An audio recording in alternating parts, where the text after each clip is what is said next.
বাংলাদেশ জাতীয়তাবাদী যুবদল এর ৪৭তম প্রতিষ্ঠা বার্ষিকী উপলক্ষে মনোহরদীতে এক বিরাট বর্ণাঢ্য র্যালি ও আলোচনা সভা অনুষ্ঠিত হয়েছে।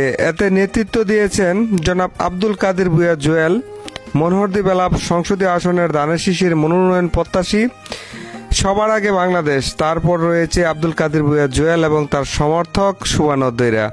এতে সভাপতিত্ব করেন নাদিম মাহমুদ বাইজিদ, আহ্বায়ক মনোহরদী উপজেলা যুবদল।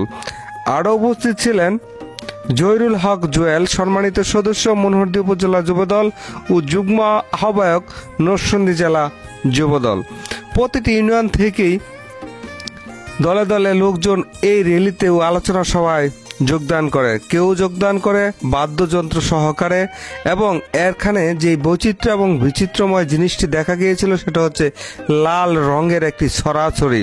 এখানে যথেষ্ট আরও বিভিন্ন ইউনিয়নের নেতৃবৃন্দ, যেহেতু এটা সামনে নির্বাচন, সেই নির্বাচনকে কেন্দ্র করে এটি যেন একটি নির্বাচনী জনসভায় রূপান্তরিত হয়েছে।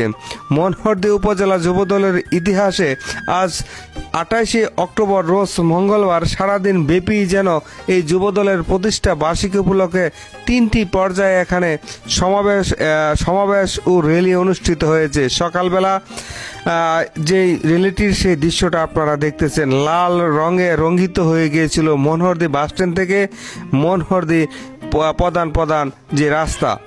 র্যালিটি শেষ হয়ে গিয়ে মনোহরদী উপজেলা অডিটোরিয়ামে আলোচনা সভার মাধ্যমে এর পরিসমাপ্তি ঘটে এবং যুবদলের উদ্দেশ্য এবং কী কারণে যুবদল প্রতিষ্ঠা করা হয় সেই নিয়ে বিস্তারিত আলোচনা করা হয়। ১৯৭৮ সালের ২৭শে অক্টোবর শহীদ প্রেসিডেন্ট জিয়াউর রহমান এই যুবদল প্রতিষ্ঠা করেন। যুবকদের নিয়ে পৃথকভাবে একটি স্বতন্ত্র দেশ সেবায় উদ্বুদ্ধ করার জন্য দলকে সুসংগঠিত করার লক্ষ্যে আজ থেকে ৪৭ বছর পূর্বে প্রতিষ্ঠা করা হয় বাংলাদেশ জাতীয়তাবাদী যুবদল।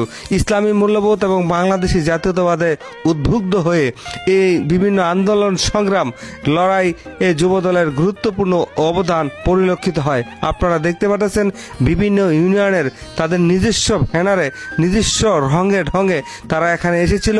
হাজার হাজার নেতাকর্মীদের উপস্থিতিতে এই যুবদলের ৪৭তম প্রতিষ্ঠা বার্ষিকী উপলক্ষে যে আলোচনা এবং র্যালিটি অনুষ্ঠিত হয়েছে তা অত্যন্ত তাৎপর্যপূর্ণ এবং গুরুত্বপূর্ণ। এই কারণে যেহেতু ২০২৬ সালে রয়েছে জাতীয় সংসদ নির্বাচন, সেই নির্বাচনে মনোহরদী ভেলাবর সংসদীয় আসনে প্রায় এক বা একাধিক মনোনয়ন প্রত্যাশী রয়েছেন, যারা প্রত্যেকেই তাদের ব্যক্তিগত ইমেজ এবং রাজনৈতিক প্রেক্ষাপটে প্রত্যেকেরই গুরুত্ব রয়েছে এবং সেই গুরুত্বকে কাজে লাগিয়ে সামনে যে